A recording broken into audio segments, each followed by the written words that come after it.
Welcome to Surviving This Together, another Survivor podcast. This week we're discussing the 4th episode of Season 35, Heroes, Healers, and Hustlers. I'm Levi. I'm Lauri. And I'm Brandon, and I don't have a funny joke.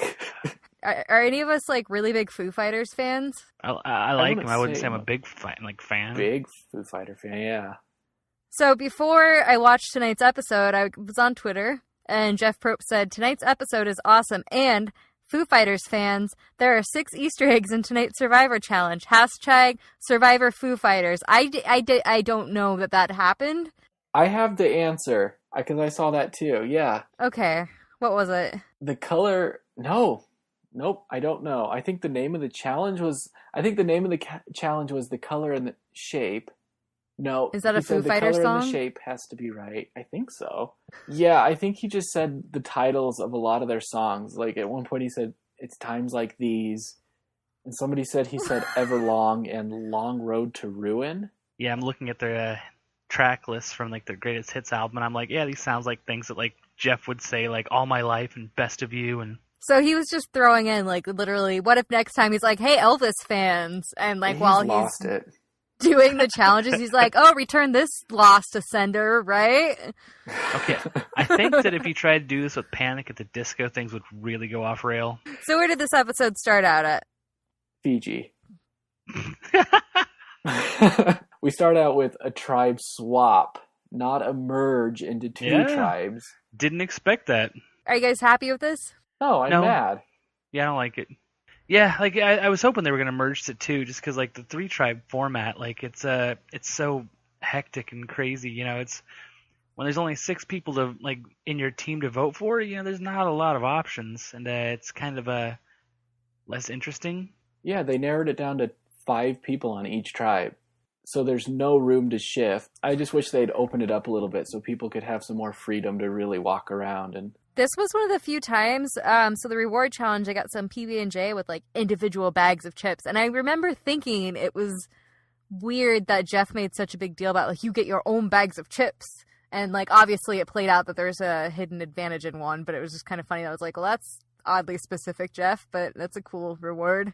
Yeah, anytime it's that specific, like with bottles of soda, you know, individual bottles like that, it should be a pretty big tip-off to them, but I hadn't really noticed it. I was just really hungry for chips at that point. Yeah, I don't know, though. Like, if you think Jeff was being too specific about the bag of chips, I think Cole was being too specific about what was in the bag of chips. No kidding. A strange-looking chip. Yeah, that got stared at for too long. Jessica's really surprised me. Like, she's really perceptive, and even when she has, like, the little moments where she was, like, spacing out and staring at her chip, she, like, snapped into it and was like, oh, I need to not be this person right now, and fixed it. I still find her to be one of the most neutral characters. I mean, like, her story's starting to blossom, and that's good that we're seeing some more of her now, but I still have, like, little opinion of her. She's paired up with Cole. Not the best move, it looks like, but he's, like, tough and good at challenges. So that's good, and it's better than, like, being an outcast, but like Brandon mentioned, that Cole was like, hey, everybody, she got a secret advantage, basically. I thought he would tell one person. Like, I thought he would just tell Ben so that Ben wanted to work with him to vote Lauren out, which you don't need his vote really anyway. And then he told both of them. No, he just told Ben. No, he told Lauren, Ben, too. I thought Ben told Lauren. No, Cole told Lauren. But it's, like, a lot different. Like, when he compared it to, like, oh, I told Jessica about Joe's idol, and now she trusts me forever. And he used that as, like, a mirror for this, when it's different. Because now what everybody else sees is it's clear that he and Jessica are, like, a thing. And now they've seen that he's betrayed her trust to help them out, which means that they're like, we're not telling him anything. He betrayed her. What's he going to do to us? Like, and we're not giving him smooches. Yeah, I think everybody's smiling and nodding to Cole. Like, smile and nod to that guy. Don't tell him anything. Lauren continues to just impress me with her social game. She goes right to Mike and is like, did you know about this? And that kind of ruffles him up a little bit. And he's like, confronts Cole about it, and he's really annoyed. And I think if they had gone to tribal, there might have been a chance that Cole would get maybe 3 votes. I think Jessica might vote for him at this point, because later we see, like, Mike says, like, hey, everybody knows somehow. And then he leaves Cole and Jessica to talk. And Cole lies about it at first, and then she just, like, looks at him like, I know it's you. And so he's fine. Like, I may have mentioned it. I didn't. Oh, man, I'm so sorry. Do you think this could be another Allie Patrick situation where they feel like they're supposed to work together and trust each other, but at some point he's just a liability? I could see her not telling him secrets in the future, but keeping him around as kind of a meat shield because nobody else is going to want him around either. And she seems not very, like, she doesn't seem as smart as she is, I think, so people won't be too concerned with her. So if she keeps him around, they'll vote him out maybe to get rid of the power couple and then try to, like, take her in maybe. Yeah, I could see that. I think that's, like, the only way to play with him is because if you can't trust him, but he's on your side, you just, like, don't tell him the secrets and you, like, give him excuses because, like, what's he going to do? Go work with somebody else? Like, Ryan was shining in this episode. He had like, the biggest heart moment of this entire episode. Yeah, I forgot all about that when they swapped the tribes. And he always has the hero music. I don't know if you guys No, I haven't. pay attention to that, but every time he's on, like when he gave that great speech at Tribal, he had this like beautiful orchestra behind him, and you know, when he was talking to Chrissy about the advantage that he gave her, it was just like this beautiful angelic music, and he just looked like the biggest hero. Yeah, so Ryan's like, well, hey, Chrissy, so I happened to find an advantage on the first day, and the look she got on her face immediately, she just, like, got this, like, grin, like, it's him, he's my angel. Yeah, that was the best. They got their hug. I was like, oh, look at them. They're great, because I'm a big fan of...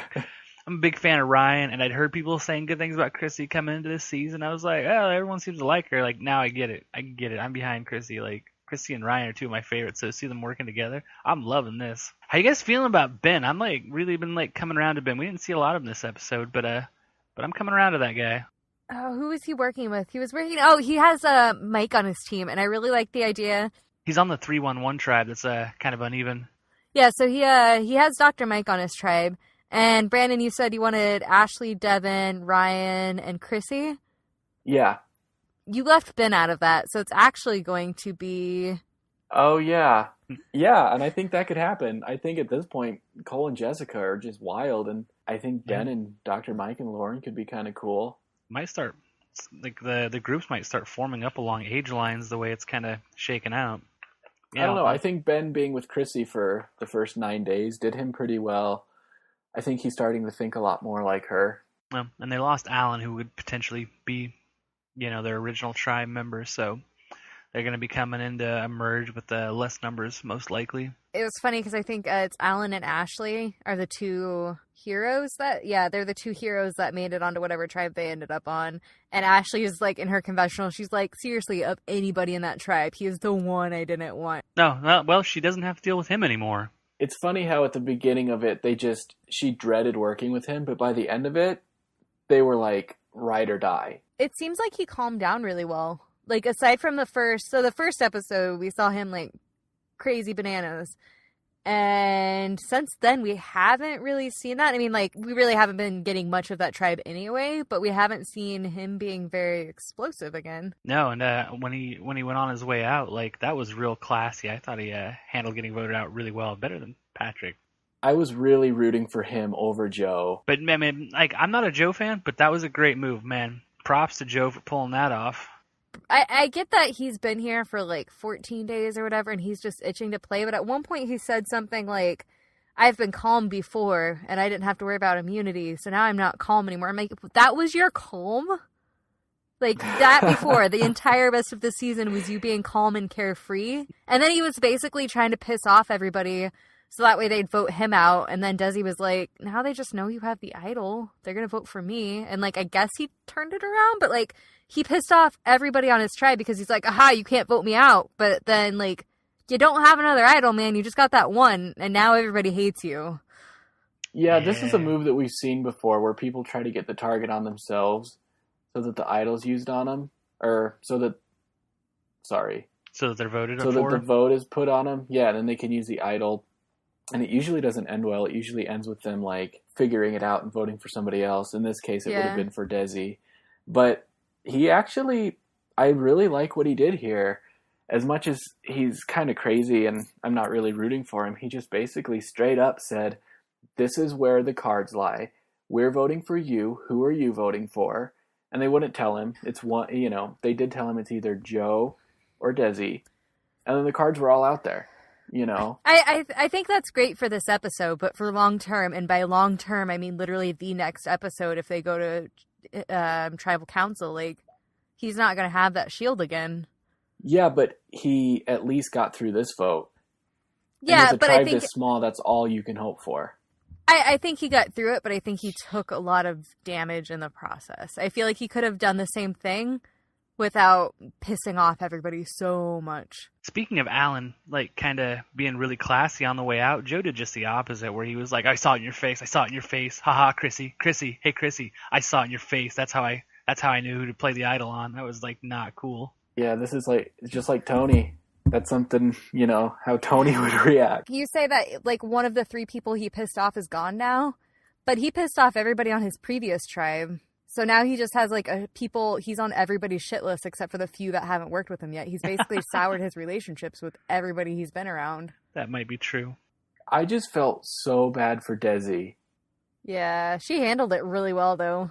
She seemed like she was doing a good job, talking to Devin and trying to fit in, and then just her association with Joe, just like, she was thrown under the bus so hard this episode. I think that the people trying to vote Joe out should have known that Joe would have been selfish in the end. I think that it's not hard to predict that Joe can't give up the idol. And he says it's because he saw it in Ashley's face, but I think he's just always going to protect himself. And again, hindsight's 20/20, but like, maybe they should have voted out. I think you're right. It almost would have been better for her if Joe had just gone out, maybe. Probably not, but I think she has him under her thumb a little bit, though. Yeah, probably. Maybe especially after surviving a vote with him. Okay, Brandon, you are a fan of Tony Vlachos, correct? Yes. You are also a fan of Chaos Cass herself, correct? Yes. Why are you not on the Joe train?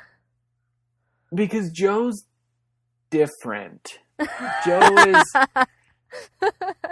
No, that's a good question. That's a really good question. This guy is Chaos Cass and Tony. I think the thing with Joe, I don't know. I think my theory is that, okay, so pre-Second Chances Tony, because Second Chances Tony was chaos for the sake of chaos with his, like, bullshit digging a hole in the sand, whatever. Spy bunker. But his first time out there, and Cass's both times on there, they were doing chaos things, but they were kind of calculated moves, whereas Joe just seems like he wants to be the biggest and the loudest, even if it's not strategic. Yeah, I think Tony... So the thing about Tony is he always had these idols, but he never actually really used them. He just told people about them, and then they were too scared to make a move against him, which kind of made for bad TV, but Tony always knew where everybody was. And also Tony was just a really likable, nice guy. Tony was never malicious, whereas Joe kind of is. He talks down to people in his confessionals, and I don't want to say Joe's a bad guy because this is Survivor, but sure, I think he's just a villain, and I can't really root for a villain. That's fair. I want to talk about the secret advantage. Oh, that was brutal. Because I didn't understand it. Yeah, no, I didn't understand it either. I thought that he was going to get to, like, pick who didn't get to vote, and then when he, like, read it, I was like, oh. One of my least favorite things is when there's a swing vote and the person's like, I'm the swing vote. I have all the power. And so, like, we got a scene of Devin being like, I'm the swing vote. I got all the power. Ooh, I have a secret admirer. And then, like, he's reading it out loud, like, right after saying he's the swing vote. And it was just like, oh, I have no power. I was like, yay! Yeah. I thought that was great that it was the swing vote that, like got locked down, which caused like a 2-2 split, and that really jacked things up, and I think that was fantastic. I felt really bad for him, though. I don't think I've ever seen a man's spirits get crushed so completely. You could hear his tone just fall, and he goes, this is not an advantage. It was so sad. Oh, poor Devin. Don't you think it's kind of interesting that Devin now knows how all of these secret advantage passes work? But he also has to be, like, pretty paranoid where he's like, okay, this is, like, the 18th thing. How many of these, like, weird advantages are there? I think this actually kind of works out for him because the person that they wanted out, Devin wanted out, Devin's hands are clean thanks to that move. Like, he wouldn't have made a difference. Yeah, he wouldn't have made a difference. Yeah. This was a very confusing episode to drop something like this on us. Yeah, Especially, maybe, like, we're still trying to figure out who's on what tribe. Yeah, and we're still exactly. getting to know these people.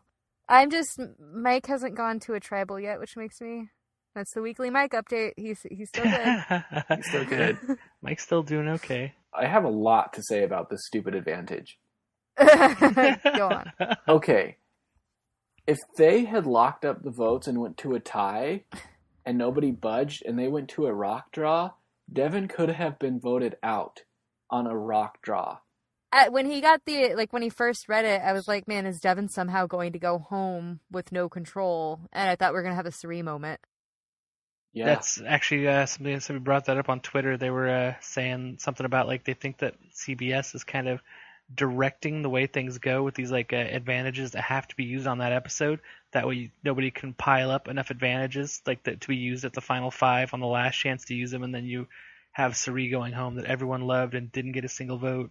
I'm like still not completely sold on the immunity idol. I love immunity idols. This was a perfect I example know, of why we've immunity talked idols about this should be on here around. before. I love it. Yeah, we've talked about that on here before, and like we've made our views clear. But like I'm saying, from my standpoint, since I'm already like, I'd be okay without that for a couple of seasons, especially if they didn't tell them they didn't have it. You know, I think that'd be really cool. Adding even more unknown elements, like I think the game of Survivor is a well-oiled machine, and putting new people into this environment gives enough change that we don't need to keep adding in all of these like Redemption Island, whatever else, like more secret advantages that people pass around. Well, I think the island can be done right, but yeah, no, but I do agree with you though. Like, if we keep getting these advantages like we had in this episode, if we have enough of these, it's officially going to be an episode of Big Brother. The thing that I do like about it, I agree a lot with Lauri on the secret advantages. I think too much of it, and with Levi, too much of it just becomes totally random. And that's what Big Brother is, and I fear that Survivor would ever turn into what Big Brother is. Yeah. But I do think this is a really good way to save a season if it's starting to get boring. I guess I got less excitement from it. Like, sure, there was stuff happening at Tribal, but I felt bad for Devin, and there was nothing he could do to combat that. It was especially a little when too it's much. somebody from especially since it was somebody from a different tribe giving it to him. Like, it wasn't even somebody that he could have a chat with and try to change their view on him. You know? Yeah. Like, there was nothing he could do.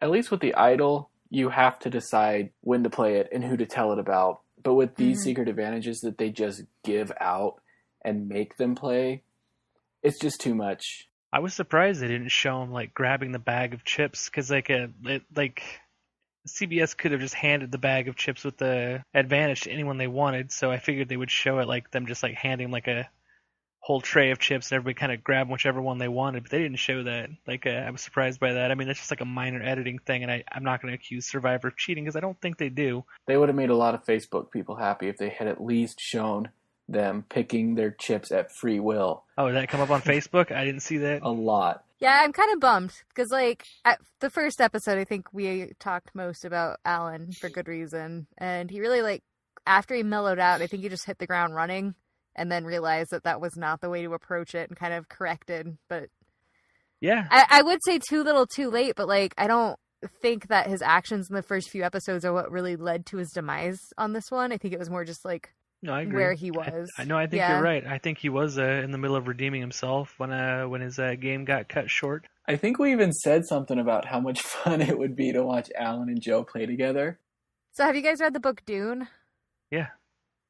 So this season, in this episode, we had a Foo Fighters theme challenge, apparently. Did you see in the preview for next episode, we have a Dune theme challenge? Their, like, faces are in the sand? Yeah, and they're, like, wiggling around like worms. Yeah. My note is, yes, worm crawl challenge means butts. Like that we get to see butts? Yeah, whenever they do this, everybody's pants fall down. I can't remember who it was last season, but they were like, "Oh, it's everyone's butts," are out. I forgot. So when Joe was like, I got something for you, Jeff, he like dug down in his pants to get the idol out and then just like handed it to Jeff. And I ever wonder if they have to cut and like wipe it off before Jeff will touch it because he's just like been in this like sweaty island man's ball sack. Oh. He don't care. Okay, Brandon, what do we have in Facebook Corner this week? Oh, so this person says, bad move, Survivor. You have now taken too much control over Tribal Council, labeling something as an advantage and it's actually a disadvantage. Seems like you're calling the shots in every aspect of the game, no matter how much they outwit, outplay, outlast. You'll come in and screw them over. The game has lost its pureness. Game over.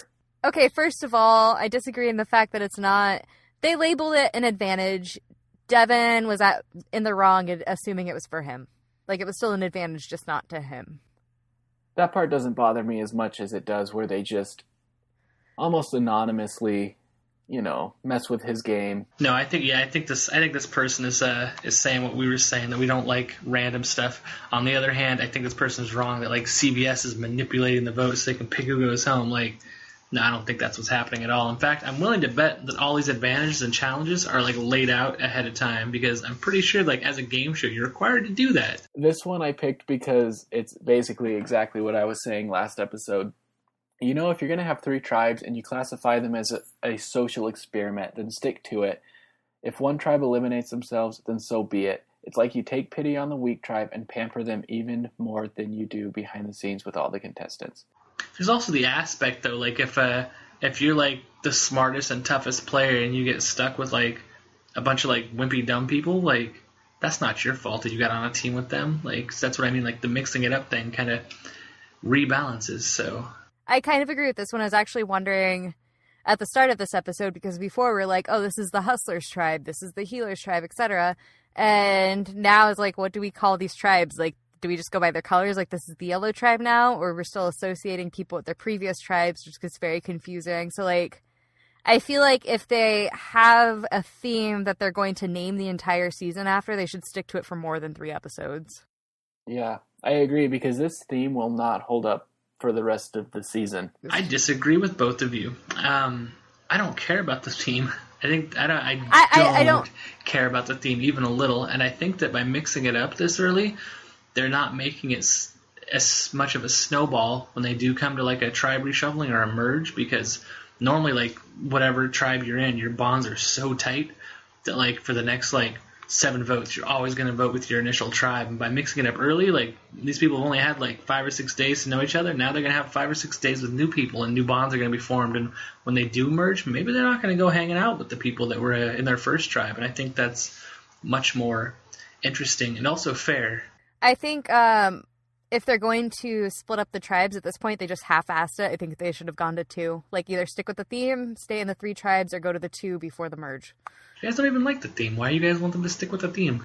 I don't like the theme necessarily, but like that is how they cast it. That is what they put this entire season on. That's what they named the season after. They didn't cast it that way. They cast it the best people they could find. And that's what they put people in groups for, and that's what they named the whole season of.